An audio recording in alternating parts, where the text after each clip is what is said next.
اہل ایمان مومن کی پہلی صفت اللہ نے یہ بیان فرمائی کہ وہ کافروں پر وہ سخت ہے. پہلی صفت یہ من احب للہ و ابغض للہ و منع للہ و اعطى للہ فقد استکمل الایمان او کما قال صلی اللہ علیہ وسلم. حضور نے فرمایا اگر اللہ کی رضا کے لیے محبت کرنا ایمان کا حصہ ہے تو بغض رکھنا بھی ایمان کا حصہ ہے. اللہ کی رضا کے لیے بغض رکھنا بھی. یہ جو جذبہ ہے نا کفر کے خلاف جذبہ، یہ ایمان کی بنیاد ہے. لوگ کہتے ہیں اسلام محبت سکھاتا ہے. اسلام بھائی کون کہتا ہے اسلام نفرت؟ اسلام سکھاتا ہی محبت ہے، اسلام سکھاتا ہی. لیکن میرے بھائی یہ تو بتلاؤ نا صاحب کہ وہ جو جڑی بوٹی فصل کے ساتھ اگاتی ہے اس کا رنگ ہرا نہیں ہوتا؟ وہ چہچہاتی لہلہاتی نہیں؟ کاٹتے کیوں ہو پکڑ کے اسے؟ دوائی ڈال کے مارتے کیوں؟ اس لیے کہ باقی فصل کو تباہ نہ کرے، باقی فصل کو نقصان. کافر پر جب تو سختی کرتا ہے تو اس کا مطلب یہ ہوتا ہے کہ وہ پھر دوبارہ ظلم نہیں کرتا، وہ زیادتی. ہماری کافر کے حق میں نرمی ہے. سعودی گورنمنٹ کا مراسلہ آیا، انہوں نے کہا جناب ہمیں شکوہ ہے پاکستانی حاجیوں سے کہ حجنے جب جاتی ہیں تو یہ برقع نہیں پہنتی، نقاب نہیں اوڑھتی. یہ باقاعدہ مراسلہ ان کی وزارت حج نے پاکستانی، مجھے چونکہ موقع ملتا رہتا ہے حج ٹریننگ پہ جانے کا تو ہمیں وہ پڑھاتے ہیں، کہتے ہیں جی یہ آپ دیکھ لیں. باقاعدہ مراسلہ آیا، بڑی کھل کے بات کر رہا ہوں ذمہ داری سے.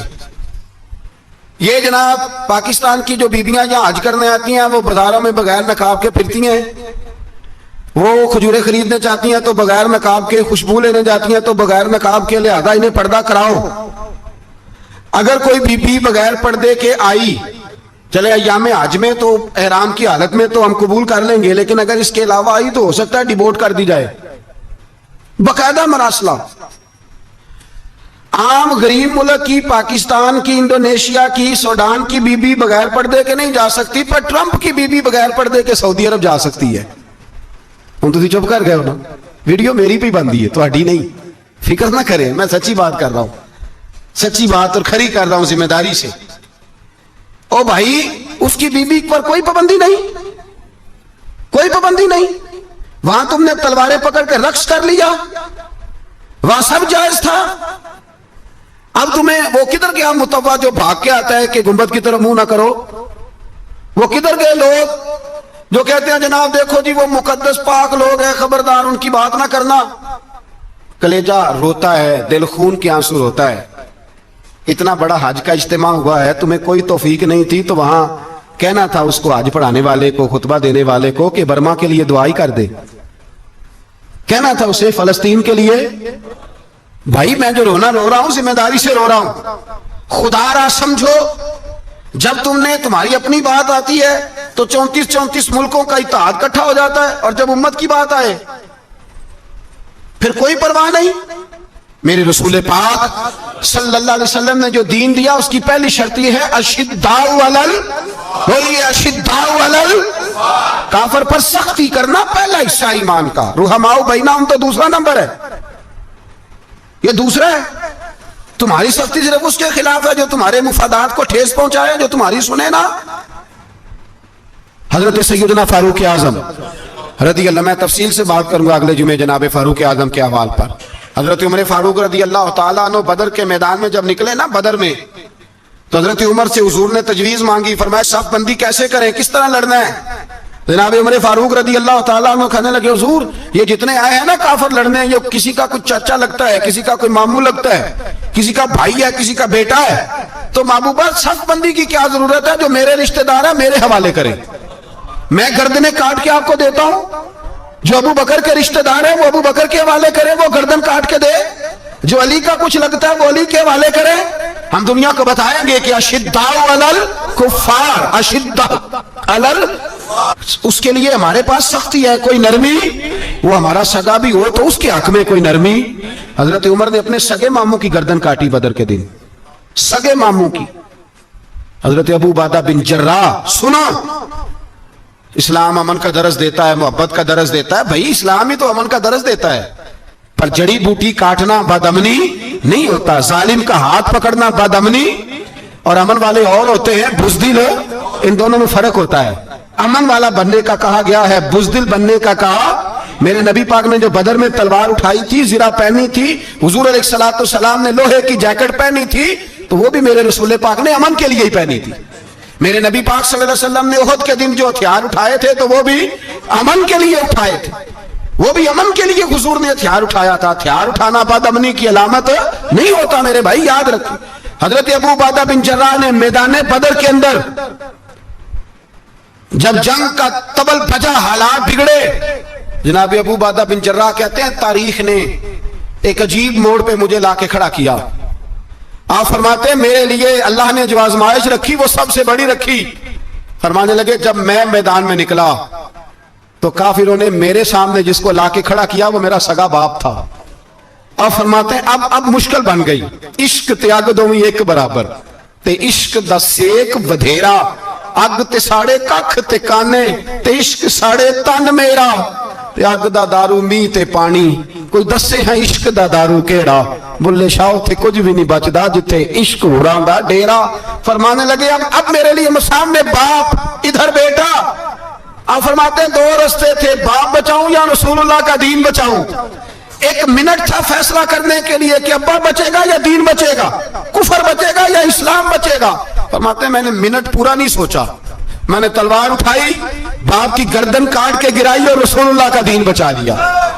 باپ کی گردن کٹ کے گری اور نبی پاک کا دین بچ گیا، بچا لیا رسول اللہ کا دین. حضرت عمر نے ماموں کو مارا. حضرت مصعب ابن عمیر کہتے ہیں تاریخ مجھے بھی لا کے کھڑا کرتی ہے بدر کے میدان میں، تو کفر کا لبادہ اوڑھ کے جب سامنے آیا تو وہ میرا سگا بھائی تھا. سگا بھائی، ہزاروں قومیں وجود میں آئیں دہر میں خشک و تر کے رشتے سے، پر ہم نے بنیاد دوستی رکھی یاد خیر البشر کے رشتے سے. سگا بھائی کفر کا نمائندہ بن کے سامنے کھڑا ہوا. مجھے اکٹھے کھیلنا بھی یاد تھا، مجھے ایک برتن میں روٹی کھانا بھی یاد تھا، ایک ماں سے لوریاں سننا بھی یاد تھا. فرماتے ہیں یہ سارا کچھ یاد تھا، پر اسلام کے حق میں دیا ہوا خطبہ جو محمد عربی نے دیا تھا وہ بھی مجھے یاد تھا. مجھے رسول اللہ کی بتائی ہوئی باتیں بھی، فرماتے ہیں میں سارا کچھ بھول گیا، پر مجھے اپنے رسول کا پڑھایا ہوا سبق نہیں بھولا، وہ مجھے یاد رہا. میں نے پھر سگے بھائی کی گردن کاٹی اور میں نے وہ گردن کاٹ کے حضور کے پاس پیش کی اور میں نے دنیا کو بتایا کہ ہمارے لیے اصل وہ ہے جو ہمارے رسول ہمیں حکم ارشاد فرماتے ہیں. یہ رشتے ہمارے لیے اصل ہمارے جی اچھے تعلقات ہیں. کون سے اچھے تعلقات؟ کون سے اچھے تعلقات؟ میرا ایک دوست مجھے کہنے لگا امریکہ تو پیار ہی بڑا کرتا ہے ہم سے. میں نے کہا بالکل، کسائی بھی بڑا پیار کرتا ہے بکرے سے، بڑا پیار ہوتا ہے. آپ جو قربانی کے بکرے لائے تھے آپ کو پیار نہیں تھا؟ ذبح کرنے سے پہلے اس کو پانی بھی پلایا، چارہ بھی کھلایا، غسل بھی کرایا، پر آخر میں کیا کیا؟ بولے نا جی، یہ والا پیار کرتا ہے امریکہ آپ سے. دیتا ہے کبھی کبھی پیسے، کوئی شک نہیں اس میں. وہ کہتا ہے وہاں زلزلہ آیا ہے تو اتنے لاکھ ڈالر دیتا ہوں، فلاں آیا. لیکن وہ والا پیار جو کسائی بکرے سے کرتا ہے، کہتا ہے جب موقع آئے گا تو میں چھری بھی پھیروں گا. اور اپنے وقت پہ آ کے مجھے میری مثال یاد رکھ لینا، امریکہ کا پاکستان سے اور مسلمان سے وہ والا پیار ہے جو بکرے کا کسائی سے اور کسائی کا بکرے سے ہوتا ہے. وہ چارہ ڈالتا ہے، موٹا کر کے ذبح کرتا ہے، پتلا ذبح کرنے میں اسے لذت نہیں آتی. او بھائی یاد رکھو، حضرت ابو بکر صدیق رضی اللہ تعالیٰ عنہ، عرب کے لوگ جب جنگ کرتے تھے تو ایک ہاتھ میں ڈھال پکڑتے تھے، ایک ہاتھ میں تلوار پکڑتے تھے، لوہے کی ڈھال. جب دشمن حملہ کرتا تھا تو ڈھال آگے کرتے تھے. وہ کئی دفعہ ٹکرا کے ڈھال سے تلوار گر جاتی تھی. حضرت ابو بکر صدیق میدان میں نکلے، بیٹا کافروں کی طرف سے لڑنے آیا ہے، سگا بیٹا. اور میرے مصطفیٰ کریم نے فرمایا اولاد بزدل کر دیتی آدمی کو، پر جب ایمان پختہ ہو تو پھر صحابہ نے اس بزدلی کی بھی پرواہ نہیں کی. سگا بیٹا کافر کی جانب سے آیا. حضرت ابو بکر صدیق نے تلوار سے حملہ کیا، بیٹے نے ڈھال آگے کی. جب صاحبزادے نے ڈھال آگے کی نا تو حضرت ابو بکر کی تلوار لوہے کی ڈھال سے ٹکرائی، تلوار گر گئی. اب حضرت ابو بکر نے ہتے ہو گئے، صاحبزادے نے اٹھائی تلوار. کہتا ہے جب میں مارنے لگا تو خیال آیا گھر تو میرا اجڑے گا نا، باپ تو میرا ہی ہے نا. صاحبزادے کہتے ہیں میں ابو بکر صدیق کو چھوڑ کے چلا گیا. بعد میں مسلمان ہو گئے، کلمہ پڑھ لیا. ایک دن گھر میں بیٹھے تھے تو بات شروع ہو گئی. صاحبزادے کہنے لگے ابا جی وہ یاد ہے نا جب میری ڈھال سے آپ کی تلوار ٹکرائی تھی اور تلوار گر گئی تھی تو میں نے آپ کو باپ سمجھ کے چھوڑ دیا. میرا ہی گھر اجڑنا تھا باپ سمجھ کے. جناب صدیق اکبر رضی اللہ تعالیٰ عنہ صاحب ابن شام نے لکھا ہے کہ اپنی سرین پر 2 دفعہ ہاتھ مارا, 2 دفعہ. کہنے لگے بیٹے تو اس وقت کافر تھا, تو نے مجھے چھوڑ دیا. میں جب واپس پلٹا تھا نا اسی دن اسی لمحے تو میرے دل میں خیال تھا کہ بیٹے نے تو چھوڑ دیا ہے, لیکن اگر بیٹا یوں میری تلوار کے نیچے آتا میں بیٹا سمجھ کے معاف نہ کرتا, کفر کا نمائندہ سمجھ کے قتل کر دیتا. اس لیے کہ میری نظر میں اگر کوئی اہمیت ہے تو رسول اللہ کے فرمان کی اہمیت ہے. باپ بیٹے اولاد کی کوئی اہمیت ہے؟ اشداء علی الکفار, کافر سے نفرت ہی نہیں ہوتی. یہاں تو موج لگ گئی ہے, ایک عام نوجوان سے لے کے عام آدمی سے وزیر اعظم تک کی سوچ یہ ہے کہ رہائش امریکہ میں ہونی چاہیے, لندن میں ہونا چاہیے, بس یہی سوچ ہے. اب تو اللہ تبارک و تعالیٰ معاف کرے جس کے پاس پاسپورٹ ہے لندن کا, یورپ کا, وہ سمجھتا پتہ نہیں میں کون سی بلا ہوں. چھوڑو, کس چکر میں پڑ گئے ہو, کس طرف نکل گئے ہو. صدر صاحب امریکہ کے صدر کے ساتھ فوٹو کھچاتے ہیں تو وہ 2 فٹ اونچا ہو جاتے ہیں. بس کرو یار, یہ کمزور لوگوں کی علامت ہے, کمزور لوگوں کی. حضرت عمر فاروق رضی اللہ, مجھے پلٹ کے یاد آتے ہیں سیدنا فاروق اعظم. حضرت فاروق اعظم رضی اللہ تعالیٰ عنہ سے عیسائی بادشاہ نے کہا میں ملنا چاہتا ہوں. آپ فرمانے لگے ٹائم نہیں, جو تجھے ملنا ہے وہ مدینے کے غریبوں کو نہ ملوں گا, وہ رسول اللہ کے نوکروں کو نہیں ملوں گا. تجھے مل کے کیا کرنا ہے؟